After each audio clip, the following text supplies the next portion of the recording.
What's up, YouTube? Angry Jackalope Raw Bricks. So I realized the last couple of readings that I did of Convergence probably didn't have the energy, probably didn't have the conviction or the voices that needed to be there for the story. And I know they were a little bit flat, but I was really not in the right mindset and sick. So I put off reading because I had a couple comments that pointed it out painfully to me. So the book's about to pick up. It's about to start getting fucking wonky wonk. It's about to start going crazy. And so I wanted to make sure I had the right energy. So now I do. And I'm going to pick up where we left off. So this is chapter 26. We'll go 26, 27, 28. Yeah, we'll probably go to 26 to 28. And if I'm still feeling it and I'm rolling, you know what? We might get to 30. Let's get it started. Convergence 2012, Chapter 26, Mending Bridges. December 25th, 2011, Las Vegas, 11:11 p.m. Tim watched as Joy sipped from her drink. The glass originally had champagne in it, but when she added a drop of the Earth's milk to it, it shifted, and he understood that only Joy knew what the flavor was. They had been sober and clean since Kuthanagi's appearance. Tim was proud of Joy and himself for not giving in to any of their cravings. He was happy and he felt warm throughout his body. He realized this was entirely a new feeling for him. Usually there was always something that would ruin his mood, especially on the holidays. He studied Joy and saw she wasn't there with him. She had a glossed glaze that oops. She had a glossed gaze that was staring in his general direction but wasn't really fixed on anything. He had his suspicions of where she was in her mind and he didn't want to interrupt her. So he sat and ate quietly. They were sitting in a lavish restaurant which was amazingly empty. They had been getting phenomenal service and been living large. The ambience was romantic and mellow. A fire pit was nearby and it illuminated the room with a soft flickering orange tint. Joy was thinking of the last time she had a happy Christmas, and it was a year before her brother died. Noel had large dreams of being a famous writer, and he was sharing with her the plot of his next book. He had published a novel before, but it didn't really elevate his position within a sea of wannabe writing stars. The book was decent, but it was a bit too abstract and artsy for the masses. Noel took it in stride and kept at it. He had been using many drugs and was the one initially who introduced Joy to Crank. He raved how it allowed him to work for days and be much more creative and focused. Crank wasn't the only drug he was fond of. He also enjoyed heroin and meth. Joy was content with just the Crank, and as her brother slid further and further down into his private hell, she was slowly trying to break out of hers. Noel and Joy were very close. She enjoyed his company and shared with him the most intimate secrets, and he was always there for her when she had good news or bad. She would see him crashing hard. She helped him however she could, and when he was at his lowest level, she even tried to convince him to clean up with her. He had sold almost everything that wasn't nailed down. The only thing he owned of value was a shotgun that their father had given him. He tried to convince Joy to take it down to a local pawn shop and score for him, and she refused because she wanted to help him clean up. Little did she know that the shotgun she refused to pawn for him would be the instrument which would end her brother's life and forever scar her. A tear rolled down her cheek, and as it trickled down, it snapped her back to Tim. He was watching her, and when she focused her gaze on him and wiped the tear away, he quickly looked down and acted as if he did not see the tear. She smiled. Sorry, I was... He nodded and said, I know. You were thinking about Noel. It's cool, don't trip. She sipped her drink again. Sometimes I think all of this is just a dream. I mean, a couple of weeks ago we were trying to figure out where our next scorer, and now we're living like top-notch royalty. Tim took a bite of his filet mignon and juices flowed through his mouth as he chomped on it hungrily. I feel you. I keep waiting for Kuthanaga to show up and yank me away on the next mission. I wish I knew what the hell we're doing. I know it has something to do with the milk. Other than that, he shrugged. He thought about the milk and decided he would drink some before he went to sleep. It wasn't something he wanted to drink at the beginning of the day because it would fill him up, and he enjoyed feasting that they'd been doing since Kuthanaga had left. Yeah, I worry about you. I think you... Oops. Yeah, I worry about you. I think it must be important, though, Things are getting crazy, you know. Maybe all this bad stuff is a sign. A sign? Yeah, apocalypse, end of days, etc. I thought you didn't believe in that stuff. Well, I didn't really believe in aliens before either, and now we know for sure, right? Tim nodded. There had been increased specials on TV about 2012 in the Mayan calendar. They even heard a couple discussing it as they rode in the elevator a few days earlier. Well, we don't have to wait very long, right? I mean, it's less than a year away. I don't really care what happens as long as you're with me. I'm cool. Joy smiled, and he couldn't help but smile back. He wondered, if they were old, would she still have that magical effect on him? Tim continued his ravenous consumption of his steak and washed it down with his Dr. Pepper. Joy didn't eat much, as she loved Earth's milk. She swore by it and claimed she had toned up and had a ton more energy. Tim was of the opinion that working out 2 hours a day would accomplish the same thing. Joy brought her milk everywhere with her, and would put a single drop in whatever she had ordered and would smile as she sipped it. Her glass was almost empty, and Tim shook his head. Man, you could really put it away. What's this? What, this? She motioned with her glass. Yeah, I could drink about a shot glass worth and I'm full. How could you drink so much? She grinned at him. You always were a lightweight. Yeah? She nodded. Seems like I need more of it now, since I pretty much just drink it and not eat or drink anything else. Plus, with all the working out I do, it just feels normal to me now. Tim nodded. He would drink some milk every night, but he enjoyed eating and his sodas, so would avoid it during the day. He didn't work out, and he knew he should. ᶠᶸᶜᵏ would be back at some point, and if the last mission was an indicator of what he might be up against, he realized it would be in his best interest to get in better shape. I'm going to start working out with you tomorrow. Joy nodded. Good. So, Mrs. Christensen, did you get everything you wanted for Christmas this year? She smiled sweetly at him. Oh, yes, and much, much more. And you, Mr. Christensen, did you get everything you wanted? Yes, ma'am, I did. Although I'm hoping for a special little present when we get back to the room. She flashed him an evil grin. Oh my, Mr. Christensen, you're so bad. He nodded and wiped his mouth clean. Shall we retire to the room, my dear? He said in his best English accent. Why, yes, we shall. Joy went to stand up, and her glass toppled towards the ground. Tim instinctively reached for it, but was across the table. Suddenly the glass stopped and floated back to within Joy's reach. She snatched it up and looked around quickly to see if anyone saw. No one noticed, and she exhaled slowly. Damn, you're getting good with that. Tim nodded. Something bothered him. He didn't think about it. The ring just responded to his thoughts, and it did the work. He had been working with the ring every day, but he was still having a hard time making it do what he wanted. So why then did it work so flawlessly this time? He shrugged it off and focused on a more pressing issue. Pretty soon I'll be able to do some seriously naughty things.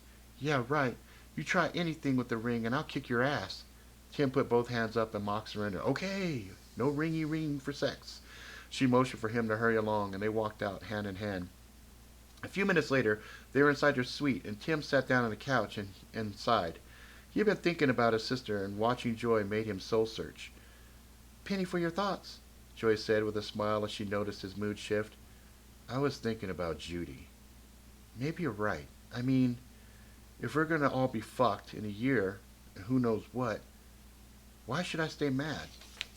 Joy smiled and plopped down next to Tim. Well, you know, she does live in Hawaii, and they're behind us on time. It's still early enough to call and say Merry Christmas. Tim nodded and stretched across and grabbed the cordless phone, which was nearby. Do you know the number? Tim nodded. Oh, do you know the number? Tim nodded. His sister had been at the same house for over 10 years, and he knew she'd never change her number unless something really weird happened. He dialed and waited. On the third ring, he heard a young female voice. Hello? Yeah, hey, is your mom there? It's your Uncle Tim. He heard a lot of distortion, sounded like the phone dropping. A few moments later, he could hear the phone being picked up. Hello, this is Judy. Hey, button nose, it's your baby brother. A long pause before he heard her breathe again. Tim? Yeah, I know. Last person you expect to hear from, right? What do you want, Tim? I don't have any money for you. No, I don't need that. It's not why I'm calling you. I wanted to let you know I'm clean, married, and happy. I wanted to say sorry for being an asshole all these years. I just wanted to say Merry Christmas. He could hear her break down on the other end of the line, and she sobbed. He felt his chest ache, and he glanced at Joy, who he noticed was beaming with pride. He wiped away a tear forming in his eye, and he continued, "So I don't want you to worry about me anymore. I'm a big boy. I'm handling things like you wouldn't believe." She regained some of her composure. "Tim, are you serious? Is everything okay?" "Yes, I promise. Everything is cool." "I'm so glad. I've been worried about you. I love you. I miss you. I'm glad you got your life back together. How'd you do it?" He paused. I saw the light. I hit bottom. Joy and I help each other stay clean now. I even have a pretty good job, if you can believe it." The front door made a noise. Tim stood up as he looked at Joy, who shrugged. "Hey, sis, let me call you right back. I need to take care of something real quick." He hung up and stared at the door. He wondered who it was, and he was afraid. The door swung open and a thin man stood there with a wicked grin. "Hello. You are Tim Christensen, correct?" He had a pistol in his side and his eyes were wild. "Nope. Afraid you got the wrong person, man." "Really? And she's not Joy Sy? Or should I say, Joy Christensen? You know when you get married, it's public record. I represent someone who is very interested in meeting you both. We could do this very quietly and painless, or we could do this very loud and painful. Your choice." Tim stepped in front of Joy cautiously. "I don't know who you are. Leave her out of this. I really don't need to bring her. She wasn't on the list. You're the one I need. But after seeing her, I think I'll bring her along for some fun. You look like you enjoy a good time, don't you, babe?" Joy flashed him a look of pure rage. Before Tim could say anything, the man flew back and slammed through the wall. Tim turned and faced Joy. Did you?" She grinned and nodded. A low growl came from the hole in the wall. "Okay. Fine by me. Let's play, humans." Joy looked at him. "Did he just say humans?" Tim nodded, motioned for Joy to move back away from the hole. "If he's one of them, they move fast." The growl faded, and suddenly the room was silent. Tim's heart was pounding in his chest, and he heard a thunderous drumming in his ears. Joy was anxious as they waited. Time seemed to slow to a crawl as the anticipation mounted. "Where is he?" asked Joy. A crash again, and Tim saw the drake easily stood 8 feet tall, hunched over, tearing straight for Joy. And Tim threw a punch wildly. He was 10 feet away, but he felt contact with the beast, who immediately flew back towards the new hole in the wall. And suddenly he was suspended in the air. Joy had her hand up, and Tim knew she was controlling him. "What should we do?" Tim's head was racing. He was unsure if a fall would kill the drake, and he knew they were very tough. ᶠᶸᶜᵏ told him headshot would do. Joy decided to toss him out the window, and as she motioned towards it, Tim reached out to try to stop her. He focused on the drake's head, and Joy felt resistance. She pushed with everything she had, and Tim felt a huge jerk, and suddenly the drake's body flew through the window with a loud crash, and they both heard a sickening thud as his head landed a few feet away from them. Tim had accidentally tore its head free. "Fuck me!" he yelled. "Wow, great idea, babe." Tim looked at her in complete shock. "Man, oh man, we need to get the hell out of here. If one of these came, there could be a whole shitload. I mean, how we know who's who? They could look like us." Joy had a thought. "Remember what ᶠᶸᶜᵏ used to do to us with the clothing and everything?" Tim nodded. "Let's change the way we look and sneak out." "Man, I don't know. I mean, it's one thing to grab shit and move stuff. How the fuck do we make ourselves look different?" Joy thought about it. "Let's try. I mean, you have any other ideas?" Tim glanced down at the drake's head and shivered slightly. "Fuck it, let's try." Joy nodded and closed her eyes. She imagined her eye as a light shade of blue, and after feeling what felt like a slight electrical current flow from her fingers to her head, she opened her eyes. "Did it work?" she asked. Tim looked at her and grinned. "Wow. Blue eyes? Okay, come on, you try." Tim's mind was a blank, and he couldn't think of anything. I don't know what to do. How did you do it?" "I just imagined my eyes were blue. Picture someone. Imagine you look like that person." Tim nodded and thought. He concentrated, and he felt strong electrical surge through his body, and he convulsed slightly and shook. "Ow!" Joy's eyes widened and her mouth opened a bit. "Dude, are you shitting me? What are you imagining?" "Fuck, I don't know. I couldn't decide between Bruce Willis and Brad Pitt. How do I look?" Well, I guess I can see some of that in there. At least, you don't look like you." She closed her eyes, and Tim watched as she shifted forms, and suddenly she was a slender, well-built man. He looked somewhat familiar to Tim, and he couldn't put his finger on it. What the fuck? A guy? Joy nodded. Yeah, since they're looking for me and you, they won't be looking for two dudes. Tim nodded. Who is he? Who? The guy. You made yourself look like someone. Who is it? One of our old neighbors. Tim nodded. He knew exactly who it was. The guy you were attracted to? Are we going to get all jealous now, or can we just go? Tim shrugged. Fine, let's go. We're going to talk about this shit later. Tim hurried for the front door, and Joy followed him. They avoided the elevators and took the stairs. They calmly walked down the seemingly endless flights of stairs, which felt like it took forever, until they hit the main casino floor. Tim noticed a few guys that were watching the front door, and police were entering and making their way to the elevators. Obviously, the body had made some kind of an impact since the casino was buzzing more than usual. Tim walked cautiously to the lounge area, and Joy followed at a safe distance, trying to look like they didn't know each other. They sat in different parts of the lounge and casually watched as the police disappeared.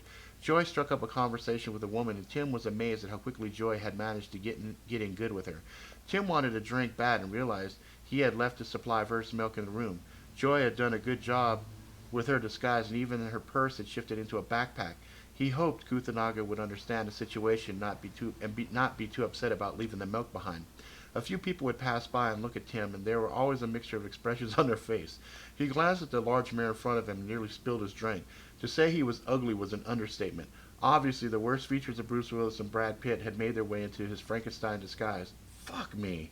A man who was also sitting at a bar near Tim noticed him and grinned. Down on your luck, too? Tim nodded. Yep. Well, you know what they say. Tim shook his head. No, what's that? What happens in Vegas stays in Vegas. Just leave that bad juju behind you, my friend. Stay positive. Tim nodded. He saw Joy get up and walk with the woman. As they headed out the front door, Tim noticed two men glance at them, and they looked down at their phones. One shook his head and kept scanning the area. Tim decided to make his move. Hey, man, you know any good fucking strip clubs? The man nodded. Fuck yeah, I do. I know one that's even open tonight. Show me, and the first two lap dances are on me. Deal. The man got up, dropped the 20 in the bar, and headed towards the exit. Tim walked with him. As they got closer to the two men, Tim could feel his chest ache. He was sweating. He made eye contact with one of the men. For a brief moment, he swore the eyes flashed reptilian. He played it off and said, Man, I need a lap dance like you wouldn't believe. Well, I have a spot that's pretty killer.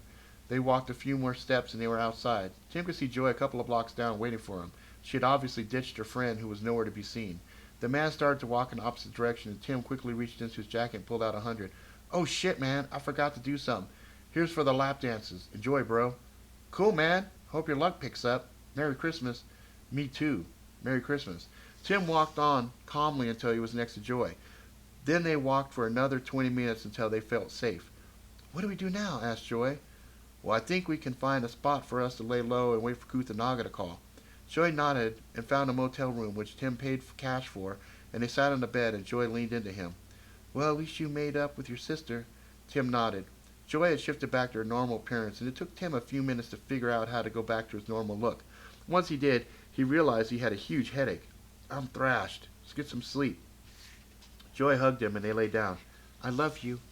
And I love you. Tim kissed her, and they drifted off together. Okay. Chapter 27, Personal Matter, December 26, 2011, New York, 2:07 a.m. Richard waited until the man was finished. So what you're telling me is, somehow, two humans took out Briel?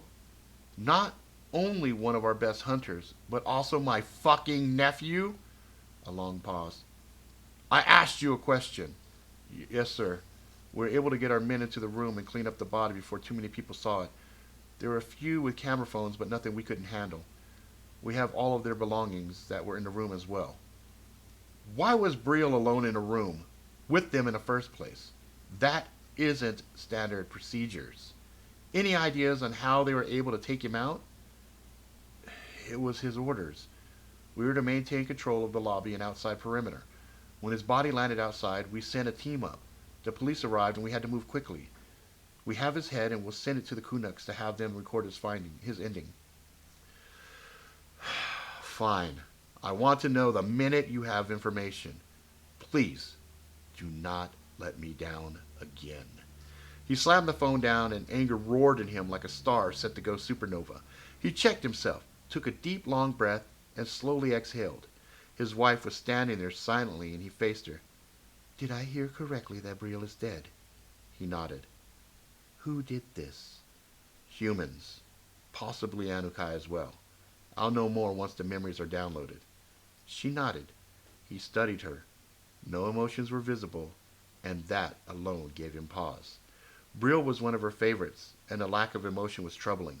When a female Drake was without emotion, it meant one of two things. Either she was very close to causing a lot of property damage as well as physical to him and anyone near, or she was emotionally shut down. Both were bad. I shall deal with this matter personally, love. Do not be disturbed by it. Brill brought this upon himself in a manner. He did not go with the team as he should have. She nodded. I will leave it in your capable hands, husband, for now. As she walked away, he noted and filed away her threat. It was a telling sign that she was closer to bloodbath than shutting her emotions down. Richard picked up his phone and dialed a number. After one ring, yes. It's me. I need to get to Vegas now. Please make sure the plane is prepped and ready when I get there. It will be ready. He realized the human was more of an issue than he had been the day before. And now, it was personal.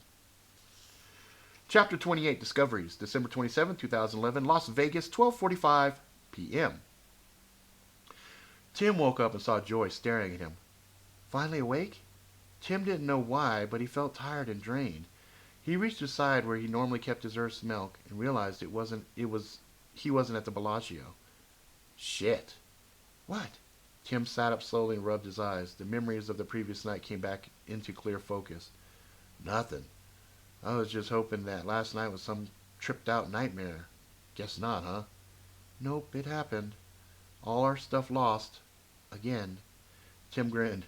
Yeah, well, it could have been worse. Joy nodded and walked to the bathroom and ran to water for a moment. Tim stood and stretched. He was thirsty and was going to ask Joy about her Earth's milk when she walked back to the bed with the water bottle shifting to the familiar white liquid. Figured you'd want some. I went out earlier and grabbed some supplies. Nothing special. Just some water and a couple of breakfast burritos from the roach coach. Tim nodded and realized he was upset about not having access to the Earth's milk, and it must have been obvious to Joy as well. I wonder what would have happened if we stopped drinking it. I mean, go straight cold turkey on it. Joy shrugged and took a sip and handed it to Tim. Who knows? All I know is it tastes great and I don't have to eat if I don't want to, and I have energy for days. Tim nodded, and something inside him was nervous. He suddenly knew he was addicted to the liquid, and he didn't want to find out what kind of withdrawal symptoms he'd get if he quit. He'd been addicted to many different kinds of drugs, and each had their own form of hell he'd been to. The last thing he wanted was to add another painful experience to his lengthy list. He would have to find a way to keep a small amount on him at all times, especially now that he knew they'd be on the run until they met back up with Kuthanaga. He knew Kuthanaga had said there was no withdrawal effects, and yet he wasn't sure. So what now? Joy asked. Tim thought for a moment and was at a loss. He wondered where Kuthanaga was, and he knew he should say somewhere near, and also needed a way to warn him. It was more than likely the suite was being watched, and Tim didn't want to put Kuthanaga's skills to the test. We need to make sure Kuthanaga doesn't go to the room. We need to leave a warning somehow. Maybe Monica at the front desk can help. Couldn't hurt to try. We're going to jet out of this room and after we call, so get ready to bail. Joy smiled and pointed to a small plastic bag near her purse. Tim nodded. He walked to the phone and dialed the Bellagio. A couple of rings, and he heard, Thank you for calling the world-famous Bellagio. How may I help you? Yes, I'd like to speak with Monica Crawford, please. One moment. A few seconds went by and a familiar voice spoke. This is Monica. Hey, Monica, it's me, Tim Christensen. Tim, are you okay? Was anyone hurt? Tim paused for a second to figure out how to handle the question. Hurt? What are you talking about? He decided it was best to lie. Your suite was demolished. It looked like something really crazy went on in there.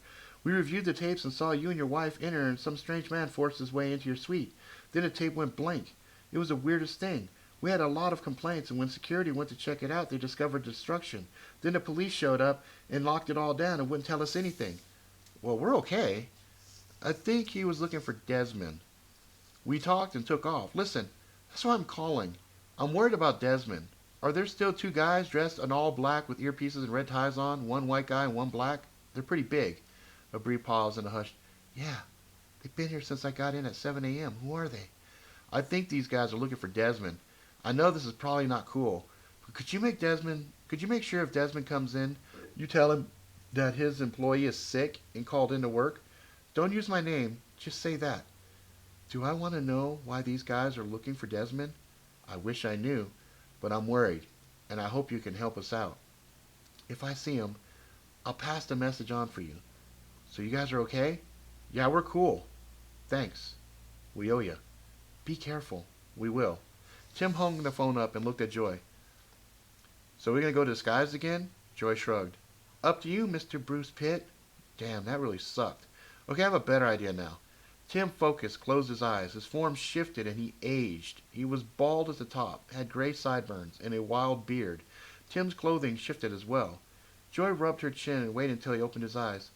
Okay, I give up. Who are you supposed to be? My uncle, Joe Christensen. We called him Goat, for obvious reasons. Joy's face frowned a bit, and she concentrated. She didn't close her eyes, and her transformation was much faster and smoother than Tim's was. She suddenly was an older woman, solid white hair, rosy cheeks, and a warm weather tan. Who? Don't know. Some woman I used to see gardening outside my brother's house all the time. Works for me. Let's hit the road. Joy nodded, and they opened the door and walked outside. Where to? I want to withdraw the max for today and try to get as much cash on me as possible so we can get completely off the grid. If they were able to track us with the wedding license, then it shouldn't be too difficult for them to get to the bank account. The card might get us busted, but we need to hit it at least once more. I know a way we can get enough money for us to hang out for a while. Gambling? Joy nodded. I don't know. I think we can lay low easy enough. I know I have about a G on me right now. I know I can get another 300 from the machine. 13 should last us for a bit. If we don't hear from ᶠᶸᶜᵏ when it starts running low, then cool. Otherwise, I'd like to just keep moving and lay low. Joy took his arm and smiled warmly at him. Okay, we'll play little old couple for now and just chill. Hey, do you know where the nearest ATM is? I saw one a couple of blocks away from the Bellagio. There's got to be a ton of them. All the casinos have them. Tim smiled at her. That's the last place I want to bring you. The one you saw was outside? She nodded. Fucker. He smiled. They continued to walk back towards the Bellagio, and they made sure to slow their pace. Joy even threw a little twist in her step, which almost made Tim burst out in laughter. Dude, that's not how old people walk. You look gimped. Shut up. Maybe that's how I walk, you know? They arrived at the ATM, and Tim slid his card into the machine and entered his code. He waited, and the screen went blank for a few seconds, and then displayed his balance. He had $17,537.98. He shook his head. He had never had spare money laying in an account before, and it frustrated him he wasn't going to be able to get it all out. He tried to withdraw, and suddenly his card ejected. What the fuck? He slid the card in again, pushed his pen. Menu came up again, and he tried to withdraw 300. He waited, a small hourglass spun on the screen. Damn thing is laggy. Joy was keeping watch. She noticed a black Cadillac Escalade with black tinted windows slow down at the end of the block, and quickly looking at the other end of the block, she saw another matching SUV. She grabbed Tim's arm, and he knew what it meant. The cash came out, as did his ATM. He jammed it in his pocket and slowly turned to face Joy. As he did, he glanced at the end of the block and saw that the vehicle hadn't moved. Why were they waiting? What do we do? Looks like you get your casino wish. Let's get inside and mix with any crowd and change real quick. She nodded. She looked up and saw a man get out of the vehicle in front of them, and he slowly approached. They made a quick right into the casino, and it was almost empty. Fucking economy sucks, Tim hissed. They walked deeper into the casino, and Joy glanced back and saw the large man walk in behind them. He was a good 100 feet behind them, and she recalled how quickly the Drake from the previous night moved. She was ready to strike. What now? She asked. Play a slot machine. Tim sat at one and slid his 20 in it. Joy kissed his bald head. Good luck, honey, she said, as she did the same at the machine across from him. The man walked over and stood next to Tim. He was close enough for Tim to hear his breath. Tim was calm, unnaturally calm, as he turned to face him. You need something, big boy? Tim asked the man. The man stood nearly 7 foot tall, and his hair was brilliant red. He removed the shades and stared at Tim. Yeah. What's your name, old man? Joe is my name. People call me Goat. Why? Well, Goat, you have an ID on you? Why? You police or something? No. Then fuck off. Unless you police or the law, you don't have the right to see shit. At that moment, 2 more large men walked through the entrance. Joy was starting to get nervous. She glanced quickly at Tim, who seemed so calm. What was he doing, she wondered. Fuck the ID. Let's go, old man. The Drake went to grab Tim's arm, and Tim was ready. He swung and connected hard with the man's chest, which sent him flying towards the two men who had just entered. He saw them easily dodge his body, and he transformed and flipped in midair and landed easily. He grinned at Tim and set to charge. Joy had a feeling what Tim was going to do next. She didn't know how she knew, but his plan was in her mind. She focused on the slot machine next to him and strained. As the large man streaked towards Tim, he screamed out in pain as he suddenly collided with a machine Joy had launched at him. Tim's legs were nicked by pieces of cable which trailed behind the machine as he stood in between the rows of slots. Two men watched as their colleague was slammed across the room with the machine laying on top of him. His body didn't move. They set the charge, and one pulled a gun and fired a single shot so fast that Tim didn't see him move. He heard Joy scream out in pain and saw her fall to the ground. No! He felt rage well up within him and glared at the man who suddenly was moving in slow motion. Tim didn't know what he was thinking, but suddenly the room was in motion. It seemed like everything was exploding towards the men. The room was suddenly lit up like the sun itself was shining inside. Dust filled the room, and Tim struggled to find Joy. He lifted her up and saw that she was unconscious. He glanced at the front of the casino. There was a huge, gaping hole, and he was standing in a large, empty room. Everything that was around him a few seconds ago was now outside. He carried Joy towards the rear of the casino, and something told him there would be more. He made his way to the kitchen, and Joy moaned. He saw blood on her face, and his heart was pounding. What happened? You've been shot. I what? You've been shot. Tim pushed on and saw an exit. There were many people now scrambling around. The explosion had brought life to the casino. Can you stand? Joy stood and wiped the blood from her face. Tim could see the wound, and it looked like a cut. I think it missed you. I'm fucking bleeding. It didn't miss me. No, I mean it didn't kill you. It looks like a cut. Joy looked around and saw a towel hanging, and she held it to her head. Sirens blared in the distance. Do you think you can shift again? Joy closed her eyes. Her form slowly shifted, and she groaned. Oh, my head hurts. Hang tight, baby. There's a group heading out the back. Let's go with them. Tim saw a man, which he focused on, and shifted his clothing similar to him. Joy noticed the clothing, and she shifted hers as well. Tim held her arm, and he could feel her weight on him as he gave her support. They mixed with the group who went outside, and when they made it out, Tim could see a few more of the men just watching their group. A few tense moments went by before an ambulance and two police cars arrived. Some of the crowd pointed at Joy, who was still bleeding, and Tim noticed he was also bleeding. Tim looked up and saw that the men had disappeared. The police asked a few questions. Tim and Joy both gave similar stories that they were working and heard a loud explosion and suddenly realized they were hurt. Paramedics examined Joy and told her she would need stitches and maybe have a concussion. When he examined Tim, he also said Tim would need stitches. Tim and Joy were loaded into ambulance, and as it drove off, it passed Richard, who was standing outside the casino with 6 men. He watched the ambulance drive by. Should we follow it? Asked one of the men who watched the ambulance pass. No. If they're on it, it will not matter. I will get to them later, but this. He motioned to the large hole in front of the casino and turned to see massive amounts of damage to the buildings across the street. This is downright interesting. I want my men found, and I want to see tapes as well. The men split up and started working. Richard frowned. A mess this large was going to be difficult to hide. He shook his head and scanned the area. He saw a shimmer in the corner of his eyes, and he spun quickly to examine it. A small, beautiful woman was there, just standing. She was looking around, and their eyes met. He watched as her eyes widened as if she recognized him. He walked towards her, and she bolted. She moved too fast to be human. Anukai. He was gaining on her, and a moment before he could lock his hands around her, she simply vanished like a misty apparition. This just gets better and better. Who were you? Not ᶠᶸᶜᵏ. He wouldn't have ran. Alright, I'm going to do one more here. Chapter 29, Fear. December 27, 2011, Bimini, 4:16 p.m. Tsunari had relocated with Rachel and done as ᶠᶸᶜᵏ had asked. Everything worked out well, and there were no incidents with the travel. They had been at Bimini for a few days, and Tsunari had been keeping her mares working hard. She had made it as far west as San Francisco and Seattle, and the furthest point east had been Colorado. Some of her mares were flying to the East Coast, while others were doubling back and double-checking specially marked humans. Rachel seemed to be enjoying the weather, and her dreams continued on a daily basis. Nothing out of the ordinary had occurred in a small town. Sonari is wondering why Kuthanaga had selected that particular town for them to be in. She was about to contact Kuthanaga. One of her mirrors interrupted her thoughts, and Sonari focused in on what she was seeing.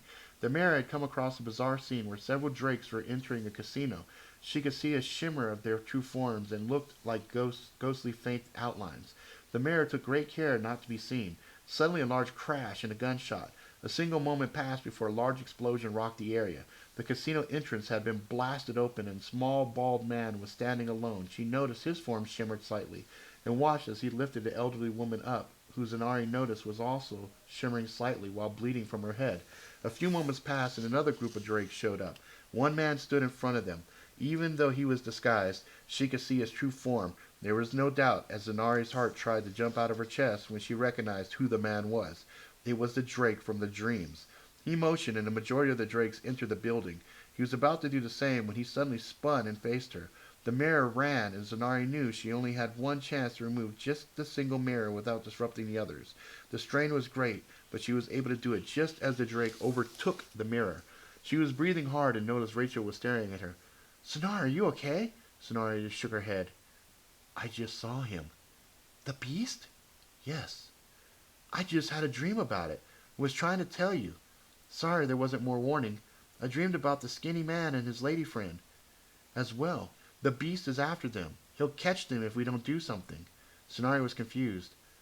I thought we saw them with Kuthanaga when a convergence happens. Why then should we be concerned this early if you've already seen the future?" "Correction. A possible future.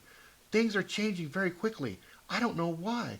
Something is happening and making the dreams more chaotic. I have a very strong feeling, though, that if we do not act, something bad is going to happen." Sonari nodded and focused on Kuthanaga. She could feel his presence, and she tried to connect. "Yes, Sonari. Have you witnessed an event, yet?" "No, but there is news. Rachel's had a vision about the human who is aiding you as well as the draconian. I have also seen with my own eyes his pursuit of two elderly humans which shimmered. Something very intense is going on in Vegas, and my mirror was almost slain. I barely pulled her back in time." "Are you sure?" There was a sense of urgency in his voice. "Yes. The drake saw my mirror and gave chase. Before that, there was a large explosion and an older human stood alone in the wreckage, and then carried a human woman." "Did you see the explosion?" "Yes." "Share it with me." Sonari focused on the memory, and Kuthanaga watched. His heart pounded in his chest as he saw a familiar form of Richard. Anger welled in him. He cursed and blamed himself for being careless. Sonari could feel this through their connection and didn't say anything. "Did you notice anything odd about the explosion?" She thought about it and realized there wasn't any flames or fire from the explosion. "I would say the old man did it, though how, I cannot say." "I can. He used Anukai energy." "How?" Kuthanaga wondered how Tim could generate so much energy. It more than surpassed his wildest expectations. "The human is Tim. The woman is Joy. I added in Biondi to the wedding rings. I expected them to discover how to use the rings to manipulate simple things and communicate between each other, but not anywhere near the levels you saw. It seems we have underestimated the humans' abilities. They are closer to us than we thought. What of the vision?" Sonari reached out and held Rachel's hand. "Rachel, can you show Kuthanaga your vision? Just close your eyes and think about it." Rachel could sense a strange sensation of different thoughts in her mind and a wild electrical sensation at the base of her skull, with a cooling tingle running the length of her spine to her tailbone. Sure. Rachel did as she was told, and Kuthanaga saw a hospital. Alright, that's where we're going to end it right there. So I told you things were going to start getting wonky, and there you go. That was one of the first cool spots to happen in the story. So I hope you guys are digging this, because for me it's a lot of fun to keep reading. We are about now, we're about halfway through. We're on page 182, and there is roughly 385 pages. So we got about 200 more pages left to go. But we're making good progress here. So again, hope you guys are digging this. I hope the energy level was a little bit more there. I tried more to do some voices to make it clearer who was who and all that stuff. And yeah, I really hope you guys are digging this. And I'll try to get some more reading in here. I'll try to do these like maybe once once a week or once every 2 weeks. And I think that will be kind of cool because I know the guys that are listening to this that are enjoying it. I want you guys to be able to keep going and not be like, fuck, man, when's the next one? Come on, man, fucking when's the next one, right? So that's it for now. If you like it, please subscribe. Tell your friends far and wide. Until next time, please be good to each other.